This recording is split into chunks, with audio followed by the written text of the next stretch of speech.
نحمدہ ونصلی علی رسولہ الکریم اما بعد واعوذ باللہ من الشیطان الرجیم بسم اللہ الرحمن الرحیم رب اشرح لی صدری ویسر لی امری واحلل عقدۃ من لسانی یفقہوا قولی۔ السلام علیکم۔ ہم نے شروع کیا ہے مفتی محمد تقی عثمانی کا ترجمہ اور تشریح القرآن اس چینل پر۔ آج ہم سورہ البقرہ کی آیت نمبر 86 یعنی 86 سے سٹارٹ کریں گے۔ پچھلی آیات کا ترجمہ اور تشریح سننے کے لیے پچھلی ریکارڈنگز اور پچھلی ویڈیوز ملاحظہ فرمائیے۔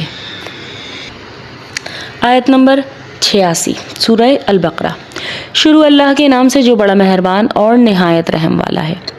اولئک الذین اشتروا الحیاۃ الدنیا بالآخرہ فلا یخفف عنہم العذاب ولا هم ینصرون۔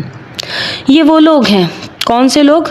جنہوں نے اللہ کے لیے ہوئے وعدے سے انکار کیا، جو پیچھے بنی اسرائیلیوں کا ذکر ہو رہا تھا، جو توریت کے کچھ حصے پر عمل کرتے تھے اور کچھ پر نہیں کرتے تھے۔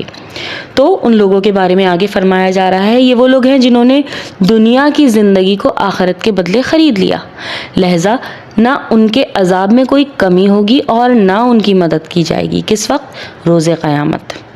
آیت نمبر 87 وَلَقَدْ آتَيْنَا مُوسَى الْكِتَابَ وَقَفَّيْنَا مِن بَعْدِهِ بِالرُّسُلِ وَآتَيْنَا عِيسَى ابْنَ مَرْيَمَ الْبَيِّنَاتِ وَأَيَّدْنَاهُ بِرُوحِ الْقُدُسِ أَفَكُلَّمَا جَاءَكُمْ رَسُولٌ بِمَا لَا تَهْوَىٰ أَنفُسُكُمُ اسْتَكْبَرْتُمْ فَفَرِيقًا كَذَّبْتُمْ وَفَرِيقًا تَقْتُلُونَ۔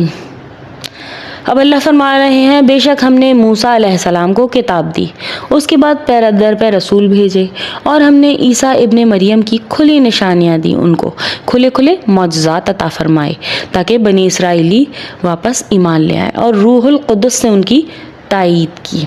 روح القدس کے لفظی معنی ہے مقدس روح، اور قرآن کریم میں یہ لقب حضرت جبرائیل علیہ السلام کے لیے استعمال کیا گیا ہے۔ سورہ نحل میں حضرت عیسیٰ علیہ السلام کو جبرائیل علیہ السلام کی طرف سے یہ تائید حاصل تھی کہ وہ دشمنوں سے ان کی حفاظت کے لیے ان کے ساتھ رہتے تھے، لہٰذا جب اللہ نے اتنے بڑے ان کو نشانیاں دکھائیں، پھر یہ آخر کیا معاملہ ہے کہ جب کبھی کوئی رسول تمہارے پاس آئے، ایسی بات لے کر آئے جو تمہاری خواہش نفس کو پسند نہیں، تو تم اکڑ گئے اور ایمان نہ لائے، چنانچہ بعض انبیاء کو تم نے جھٹلایا اور بعض کو قتل کرتے رہے۔ آیت نمبر 88 وَقَالُوا قُلُوبُنَا غُلْفٌ بل لعناهم اللہ بکفرہم فقلیلا ما یؤمنون۔ اور یہ لوگ کہتے ہیں کہ ہمارے دل غلاف میں ہیں، یعنی نہیں بلکہ ان کے کفر کی وجہ سے اللہ نے ان پر پھٹکار ڈال رہی ہے، اس لیے وہ کم ہی ایمان لاتے ہیں۔ غلاف میں دل ہونے کا مقصد یہ بھی ہو سکتا ہے کہ وہ تفسیر کی روح سے کہ وہ شیخی بگاڑتے تھے کہ ہمارے دلوں پر تو ایک حفاظتی غلاف ہے جس کی وجہ سے کوئی غلط بات دلوں میں گھر نہیں کر سکتی، اور یہ مطلب بھی ممکن ہے کہ وہ مسلمانوں کو اپنے آپ سے مایوس کرنے کے لیے طنزاً یہ کہتے تھے کہ اب تو آپ بس یہ سمجھ لو کہ ہمارے دلوں پر غلاف ہے، اور جب ان کے پاس اور ہمیں اسلام کی دعوت دینے کی فکر میں نہ پڑو، یعنی ہمارے دل پروٹیکٹڈ ہے، تو تم اس فکر میں نہیں پڑو۔ آیت نمبر 89 وَلَمَّا جَاءَهُمْ كِتَابٌ مِّنْ عِندِ اللَّهِ مُصَدِّقٌ لِّمَا مَعَكُمْ وَكَانُوا مِن قَبْلُ يَسْتَفْتِحُونَ عَلَى الَّذِينَ كَفَرُوا فَلَمَّا جَاءَهُم مَّا عَرَفُوا كَفَرُوا بِهِ فَلَعْنَةُ اللَّهِ عَلَى الْكَافِرِينَ۔ آیت نمبر 89 سورہ بقرہ میں اللہ تعالیٰ فرماتے ہیں، اور جب ان کے پاس اللہ کی طرف سے وہ کتاب آئی، یعنی کہ قرآن مجید، جو اس کتاب کی یعنی توریت کی تصدیق کرتی ہے جو پہلے بھی ان کے پاس ہے، تو ان کا طرز عمل دیکھو، یعنی قرآن نے آ کے تصدیق کر دی توریت کی، تو وہ کیا کر رہے ہیں؟ باوجود یہ کہ خود شروع میں کافروں اور بت پرستوں کے خلاف اس کتاب کے حوالے سے اللہ کی فتح کی دعائیں مانگا کرتے تھے، یعنی کہ یہ کتاب فتح ہو جائے اور یہ کتاب ثابت ہو جائے جو قرآن کریم کے آنے سے ثابت ہو گئی، مگر وہ چیز جب ان کے پاس آ گئی جسے انہوں نے پہچان بھی لیا تو اس کا انکار کر بیٹھے۔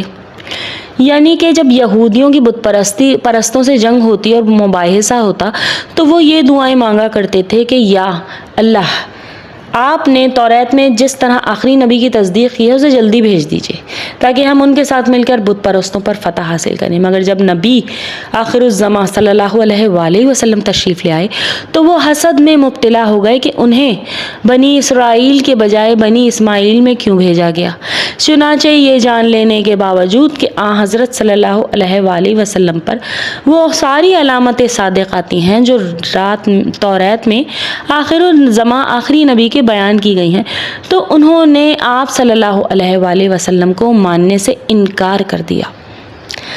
تو پھر اللہ نے آگے کیا فرمایا آیت نمبر 90 میں، بئس ما اشتروا به انفسهم ان يكفروا بما انزل الله بغيا ان ينزل الله من فضله على من يشاء من عباده فباءوا بغضب على غضب وللكافرين عذاب مہین۔ اور بری ہے وہ قیمت، یعنی اللہ نے پچھلی اس میں فرمایا جب انہوں نے پہچان لیا تو وہ انکار کر بیٹھے، بس پھٹکار ہے ایسے کافروں پر۔ آیت نمبر 90 میں بری ہے وہ قیمت جس کے بدلے انہوں نے اپنی جانوں کو بیچ ڈالا، یعنی دنیا حاصل کرنا، کہ یہ اللہ کی نازل کی ہوئی کتاب کا صرف اس جلن کی بنا پر انکار کر رہے ہیں کہ اللہ اپنے فضل کا کوئی حصہ یعنی وہی اپنے بندوں میں جس پر چاہے کیوں اتار رہا ہے۔ چنانچہ یہ اس جلن کی وجہ سے غضب پر غضب لے کر لوٹے۔ یہ کافر ذلت آمیز سزا کے مستحق ہیں، یعنی ایک غضب کے مستحق تو وہ اپنے کفر کی وجہ سے تھے، دوسرا غضب ان پر حسد اور ضد کی وجہ سے ہوا۔ ربنا تقبل منا انك انت السميع العليم جزاكم الله خيرا كثيرا في الدنيا والآخرة۔ السلام علیکم ورحمۃ اللہ وبرکاتہ۔